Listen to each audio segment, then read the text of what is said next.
ان کو نہ تو کسی قسم کا کوئی کام دھندا ان کے پاس ہے. جن کے پاس ہے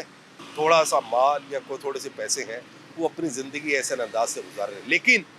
پہلے کے اگر ماضی کی بات کریں ہم, ماضی میں جتنے بھی سرمایہ دار تھے, اگر وہ یہاں سے کماتے تھے,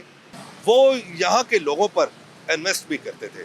فلمیں بھی بناتے تھے, تاکہ جو یہاں پر کام کرنے والے جو ٹیکنیشین ڈپارٹمنٹ ہے, جو لوگ جو ہیں, جو ان کے منتظر ہیں, جو ان کے دیے ہوئے پیسوں سے اپنے گھروں کے چولہے جلاتے ہیں, اور انہی کے گھروں کے چولہے جب جلتے تھے اور وہیں سے فنکار جو تھے وہ پیدا ہوتے تھے, اور جنہوں نے پاکستان فلم انڈسٹری میں نہیں بلکہ پوری دنیا میں انہوں نے اپنے نام کے ڈنکے بجوائے. لیکن آج ہمارے ساتھ جو ہے ایسے فنکار جو ہیں وہ ہمارے ساتھ موجود ہیں, جن کا نام جو کسی تعارف کا محتاج نہیں ہے, جن کا نام جو ہے وہ سلطان بلّہ ہے. اور میں سلطان بلّہ کے بارے میں آپ کو یہ بتاتا چلوں کہ یہ وہ فنکار ہیں جس نے سینکڑوں کے قریب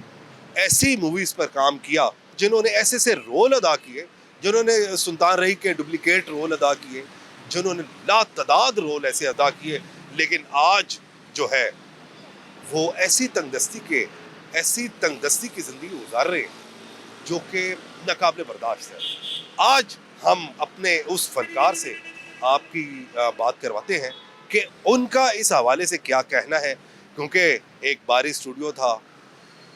ایک امید کی کرن تھی جو ٹوٹ گئی, کیونکہ ظاہر ہے ان کے بیٹوں نے اس باری اسٹوڈیو کا جو رقبہ تھا